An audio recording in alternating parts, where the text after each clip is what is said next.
Hi friends, आप सभी कैसे हैं। उम्मीद करती हूँ आप लोग अच्छे होंगे। हम पढ़ रहे थे वस्तुनिष्ठ हिंदी पुनीत राय की पुस्तक दोस्तों, और जिसमें हम आज यहाँ से स्टार्ट करेंगे। इसके पहले का वीडियो यदि आप नहीं देखे हैं तो अवश्य देख लीजिए। समय न गंवाते हुए हम चलते हैं अपनी टॉपिक पे और इसको हम प्लेलिस्ट में क्रम से लगा देंगे।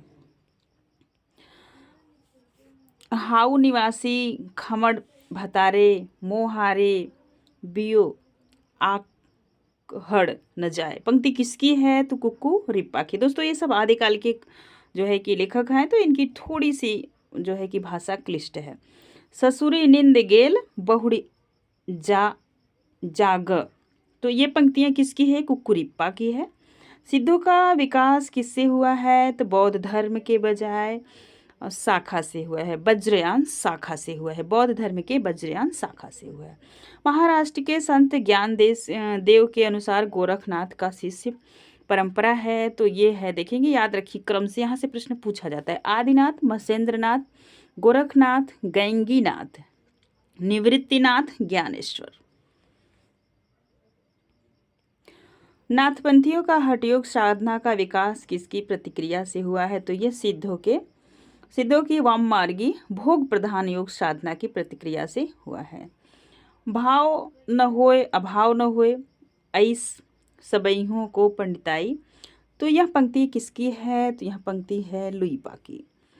डॉक्टर रामकुमार वर्मा ने नाथपंथ के चरमोत्कर्ष का समय कब से कब तक माना है? तो 12वीं शताब्दी से 14वीं शताब्दी तक माने हैं। नाथपंथ या नाथ संप्रदाय के सिद्धमत, सिद्धमार्ग, सिद्धयोग, सिद्ध संप्रदाय अवधूत संप्रदाय के नाम से प्रसिद्ध है। तो यह पंक्ति किसकी है? तो यह एक मतलब इस पंक्तियाँ जो है यह किसकी है? तो यह हजारी प्रसाद द्विवेदी जी की। गोरखनाथ का समय, यहाँ से मतलब अलग अलग विद्वानों ने अलग अलग समय माना है। तो आप देखेंगे राहुल संकृत्यायन जी 1845 ईस्वी, हजारी प्रसाद द्विवेदी 9वीं सदी, आचार्य रामचंद्र शुक्ल 13वीं सदी, पीताम्बर दत्त बर्थवाल 11वीं सदी, रामकुमार वर्मा 13वीं सदी गोरखनाथ का समय मानते हैं। ये 13वीं सदी। गोरखबानी नाम से गोरखनाथ की रचनाओं का संपादन किसने किया? तो ये डॉक्टर पीताम्बर दत्त बर्थवाल ने। कई बार पूछा हुआ प्रश्न है, ध्यान दीजिएगा। नाथों की संख्या 9 है। डॉक्टर पीताम्बर दत्त बर्थवाल ने गोरखनाथ द्वारा रचित ग्रंथों की संख्या मानी है। तो कितनी मानी है? 14। 14 में कौन कौन सी है? आप एक बार ध्यान दें। शब्दी है, पद है, प्राण है, संकली है और शिष्या है, दर्शन है, नरवय बोध है, अभय मात्रा जोग है, आसम है, बोध है और 15 तिथि सप्तवार, मछेंद्री, गोरखबोध, सोमवली, ज्ञान तिलक, ज्ञान चैतीसार, पंच मात्र। तो देखेंगे तो यहाँ तक है। गोरखनाथ ने अपने मत का प्रचार कहाँ किया? तो राजपूताने पंजाब में, याद रखिएगा। गोरखनाथ का समय पृथ्वीराज के आसपास किसने माना? तो आचार्य शुक्ल जी। जब आप इनकी हिंदी साहित्य का इतिहास पढ़ेंगे तो आप अच्छे से जान पाएंगे। नाथ परंपरा के अनुसार मसेंद्रनाथ के गुरु का नाम क्या है? तो गुरु का नाम है जलंधर नाथ। गोरखनाथ के गुरु थे तो मसेंद्रनाथ थे। और ये बालनाथ का टीला कहाँ है? तो पंजाब में नमक के पहाड़ियों पे। कभी कभी ये बालनाथ का टीला पंजाब में न रहकर किताबों में दिया है कि ये राजस्थान में है, तो ध्यान दीजिएगा। आचार्य रामचंद्र शुक्ल के अनुसार सिद्धों से अपनी परंपरा अलग किस नाथ ने किया था? तो ये जलंधर जी अलग कर दिए थे। गोरक्ष सिद्धांत संग्रह में नाथ संप्रदाय के प्रवर्तक के नाम हैं, तो ये हैं नागार्जुन, जड़ भगत, हरिश्चंद्र, सत्यनाथ, भीमनाथ, गोरक्षनाथ, चरपट, जलंधर, मलयार्जुन। इन नाथों में नागार्जुन, चरपट और जलंधर सिद्ध परंपरा भी है। यह प्रश्न कई बार घुमा फिरा के आता है, नागार्जुन, चरपट और जलंधर। तो ध्यान दीजिएगा, यहाँ से प्रश्न बनते हैं। नागार्जुन प्रसिद्ध रसायनी थे। क्या थे? रसायनी थे। इनको भी आप याद रखेंगे। प्रमुख नाथ कवि हैं, तो ये हैं गोरखनाथ, चौरंगी, गोपीचंद, चूड़करनाथ, थरथरी, जलंधरी, पाव।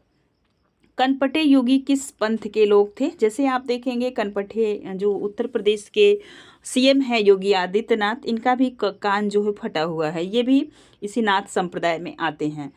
ध्यान दीजिए। आचार्य शुक्ल ने सिद्ध सरहपा का समय माना है तो विक्रम के 690 सती। 9 लाख पातर आगे नाचे पीछे सहज अखाड़ा, ऐसे मन लय जोगी खेलें जैसे अंतर वैसे भंडारा। ये पंक्ति किसकी है? तो गोरखनाथ की। अंजन माही निरंजन भेट्या तिलमुख भेट्या तेलम, मूर्ति माही अमूर्ति परस्या भया निरंतर खेल। ये पंक्ति किसकी है? तो पंक्ति गोरखनाथ की है। गोरखनाथ के प्रमुख संस्कृत ग्रंथ सिद्ध, देख रही गोरखनाथ के प्रमुख जो संस्कृत ग्रंथ हैं उसको भी कभी कभी पूछा जाता है। तो सिद्ध, सिद्धांत पद्धति, विवेक मार्तंड, शक्ति संगम तंत्र, निरंजन पुराण और वैराट पुराण। ये निरंजन पुराण और वैराट पुराण याद रखिएगा। नाथ साहित्य के आरंभकर्ता माने जाते हैं तो गोरखनाथ। किस पंथ को योग मार्ग, योग संप्रदाय, अवधूत मत भी कहा जाता है? तो ये गोरख पंथ को। शंकराचार्य के बाद इतना प्रभावशाली और इतना महिमान्वित भारत में दूसरा नहीं हुआ। भारतवर्ष के कोने कोने में उनकी अनुयायी आज भी पाए जाते हैं। भक्ति आंदोलन के पूर्व सबसे शक्तिशाली धार्मिक आंदोलन गोरखनाथ के भक्ति मार्ग था। गोरखनाथ अपने युग के सबसे बड़े नेता थे। यह पंक्ति किसकी है? तो हजारी प्रसाद द्विवेदी के। यूजीसी नेट में कई बार पूछी हुई है।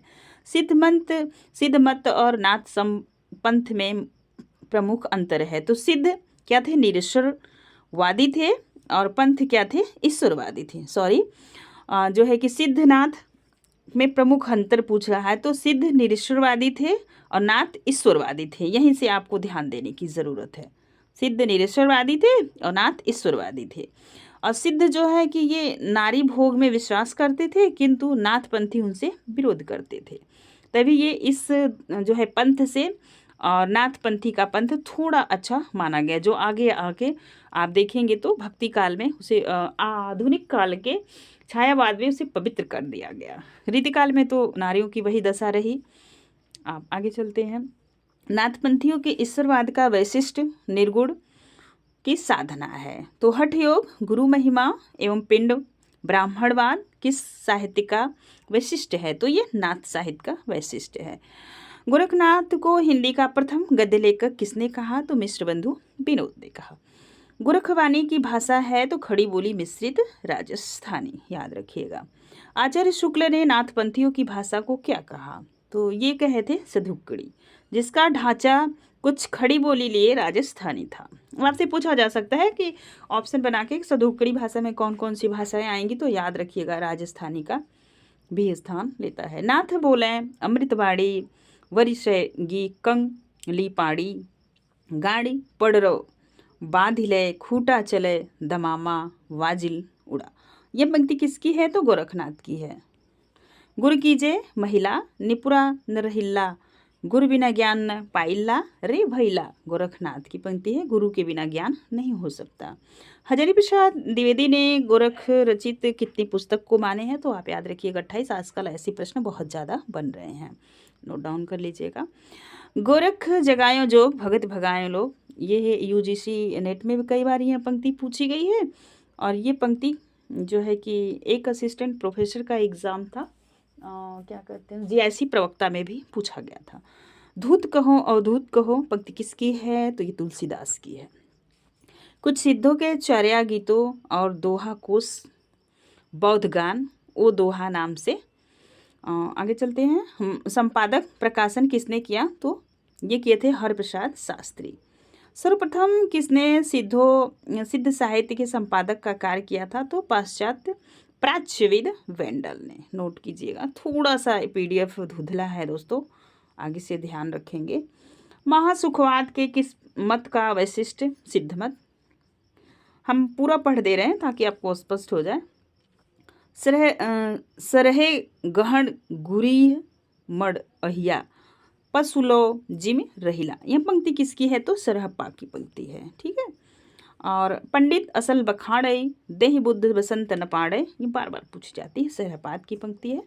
आगम बेग पुराणी आगम वे पुराणे आड़ी माड़ वहंती पक्क सिरीफल अरिल जिमी बाहेति भगंती। तो ये भी आपके इसकी व्याख्या की कोई उतना ज़रूरत नहीं है, तो हम पढ़ते हुए चल रहे हैं। और वीडियो बनाने का बस थोड़ा सा मकसद से दोस्तों, आप किताब लेके नहीं बैठ सकते। जो महिलाएं हैं और जो वर्कआउट में लोग हैं उनके लिए है, वो इन्हें आराम से सुन सकते हैं कार्य करते हुए। चलिए ध्यान दीजिए। घरवा खज्जई खज्जत सहजे रज्जई किज्जई राव बिराव। पंक्ति किसकी है? सरहपा की है। सिद्ध के चर्या गीतों और दोहा कोशों में सबसे प्रमुख अंतर क्या है? तो दोहों में मतों का खंडन मंडन है और चर्या पदों में सिद्धों की अनुभूति और रहस्य भावना है। अब आप देखेंगे कि आदिकाल के छायावादी कवि रहस्यवादी कवि थे, तो आप देखिए कि ये जो रहस्यवाद की भावना अब यही कर दी गई है आदिकाल में। बीच में कुछ जगह स्किप थी, फिर आगे चल के महादेवी में ज़्यादा मिली है। ये सब चीज़ें आप जोड़ते हुए देखेंगे। दोहों की रचना परिनिष्ठित अपभ्रंश में हुई है, तो चर्या पदों की औहट में। याद रखिएगा। जैन साहित्य का विकास हुआ है तो मध्य देश के पश्चिमोत्तर में। आचार रस रास फागु चरित आदि विभिन्न काव्य शैलियाँ किस साहित्य में मिलती हैं? तो जैन साहित्य में। प्रश्न यहाँ से बनता है। जैन साहित्य में सर्वाधिक लोक प्रचलित काव्य शैली है तो रास है। क्या है? रास है। अपभ्रंश में मांडव पुराण किसने लिखी? यश कीर्ति ने। सामान्यतः सिद्धों का समय माना जाता है तो 8वीं से 13वीं सदी। स्वयंभू के अपूर्ण ग्रंथ पयुमचरी को किसने पूरा किया? तो इनके पुत्र त्रिभुवन ने। ये भी प्रश्न कई बार पूछा गया है। अपभ्रंश का वाल्मीकि किसे कहा जाता है? तो अपभ्रंश का वाल्मीकि स्वयंभू को। अपभ्रंश के किस कवि ने अपने को अभिमान मेरु कहा? यह प्रश्न कई बार आया है। पुष्पदंत ने। अगर उनकी जैनी की रचनाओं के ऊपर जैन विशेषण हटा दिया जाए तो वे योगी और तांत्रिकों की रचना से बहुत भिन्न नहीं लगेंगे।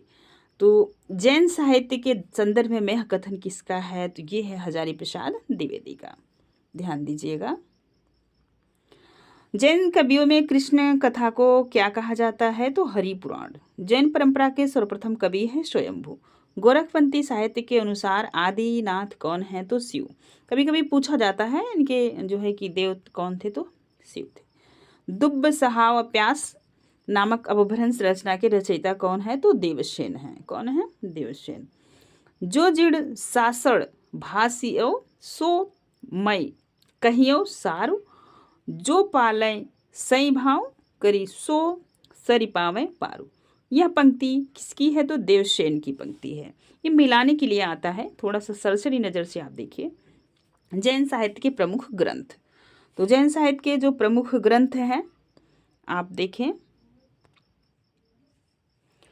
तो ये है। पहला ग्रंथ है श्रावकाचार, देवसेन की रचना है। आगे चलें। और लघुनय चक्रदर्शन देवसेन की है। भारतेश्वर बाहुबली कई बार पूछा जाता है, शालिभद्र शुरू की है। चंदनमाला रास आसव कवि की है। और इसमें आप ध्यान देंगे तो 35 छंद हैं और लघुखंड करुण रस की प्रधानता है। ध्यान दीजिएगा। चंदनमाला रास कहीं कहीं ये बहुत कम किताबों में ये चीज़ आपको मिलेगी। स्थूल भद्र रास जिन धर्म शुरू की है। किसकी है? जिन धर्म सूरी की। एक और पूछी जाती है रेवंत गिरी रास। दोनों बहुत कन्फ्यूजन क्रिएट करते हैं, आज आप कंफर्म कर लीजिए, आज के बाद आप नहीं भूलेंगे। रेवंत गिरी रास तो क्या होता है? पहले के लोग पर्वतों पे जाते थे क्या करने? जो है कि लड़ाई करने। तो वहाँ पे क्या पाते थे? विजय। अब रेवंत गिरी जो पर्वत पे क्या पाते थे? विजय। जब वो लड़ाई में जीत जाते थे। ऐसे ही आप इसे को रिलेट कर लीजिए। पर्वत से विजय, गिर से विजय, मतलब लड़ाई करने जाते थे फिर वहाँ पे विजय मिलती थी। अगर ये एक रचना आपने कन्फर्म कर लिया तो दूसरी आप मिला लेंगे।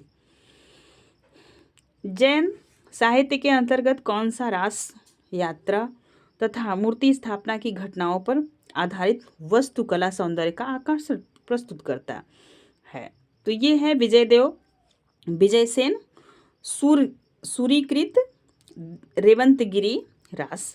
और रेवंतगिरी रास में क्या है? तो आप देखें तीर्थकर नेमिनाथ की प्रतिमा तथा रेवंतगिरी तीर्थ का वर्णन। देवसेनकृत शावकाचार की रचना किस छंद में हुई? तो दोहा छंद में। व्याकरण ग्रंथ सिद्ध हेम चंद्र की शब्दानुशासन के रचयिता हैं तो हेमचंद्र।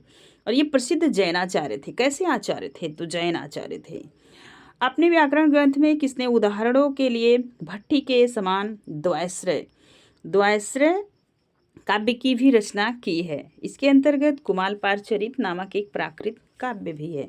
ये किसकी है? द्वैश्रय पूछी गई थी यूजीसी नेट 2021 के परीक्षा में। तो ध्यान दीजिए ये किसकी रचना है? तो हेमचंद्र की है। हम लोग ज़्यादा क्या जानते हैं? शब्दानुशासन किसकी रचना है? हेमचंद की। ये आचार्य रामचंद्र शुक्ल की पुस्तक में दिया हुआ है। गद्य पद्य में संस्कृत प्राकृत काव्य कुमारपाल चरित बोध किसने लिखा? तो सोम प्रभु सूरी ने। संस्कृत ग्रंथ प्रबंध चिंतामणि जिसमें बहुत से पुराने राजाओं के आख्यान संग्रहित हैं, तो किसने जो है कि लिखा है? तो आप देखेंगे ये जैनाचार्य मेरुतुंग ने। प्राकृत की पाणिनि किसे कहा जाता है? पाणिनि शब्द से आपसे हेमचंद्र और पाणिनि। हेमचंद्र जो देखेंगे हिंदी के यहाँ पे व्याकरण के हैं और पाणिनि भी संस्कृत के व्याकरण के हैं। ऐसे जोड़ लीजिए, आपको लर्न हो जाएगा। हेमचंद्र कृत सिद्ध हेमचंद्र शब्दानुशासन है तो क्या है? प्राकृत अपभ्रंश का व्याकरण है। पाणिनि भी क्या थे? इन्होंने अष्टाध्यायी लिखा था। पाणिनि भी व्याकरण लिखे थे और ये हेमचंद भी व्याकरण लिखे। तो ये प्राकृत का व्याकरण लिखे, ये संस्कृत का व्याकरण लिखे। इसलिए जो है कि इनको क्या कहा जाता है? हेमचंद को पाणिनि कहा जाता है। पाणिनि की उपमा मिली हुई है। ऐसे आप याद कर पाएंगे, उम्मीद है। मालवा नरेश भोज के चाचा मुंज के दोहे किस ग्रंथ में संग्रहित हैं? तो मेरुतुंग में। और सुभाषित संग्रह सारंगधर पद्धति के रचयिता कौन है? तो सारंगधर। आप देखेंगे कुछ आप प्रमुख रासो ग्रंथ देख लीजिए उनके रचयिता, क्योंकि यहाँ से प्रश्न काफ़ी बार बना हुआ है, आगे भी बनेगा। तो खुमाड़ रासो ये थोड़ा सा प्रॉब्लम करता है लर्न करने में, जब बार बार आप अभ्यास करेंगे तो याद हो जाएगा।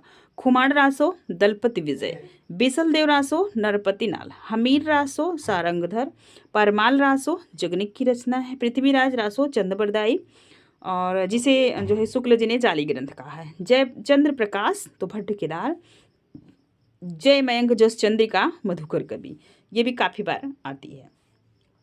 तो आज के लिए दोस्तों ये वीडियो यहीं तक रहेगा, क्योंकि वीडियो ज़्यादा बड़ा हो जाता है तो आप लोग बोर होने लगते हैं। अभी नेक्स्ट वीडियो में मिलेंगे। आज के लिए बस इतना ही। तब तक के लिए अपनी पढ़ाई करते रहिए।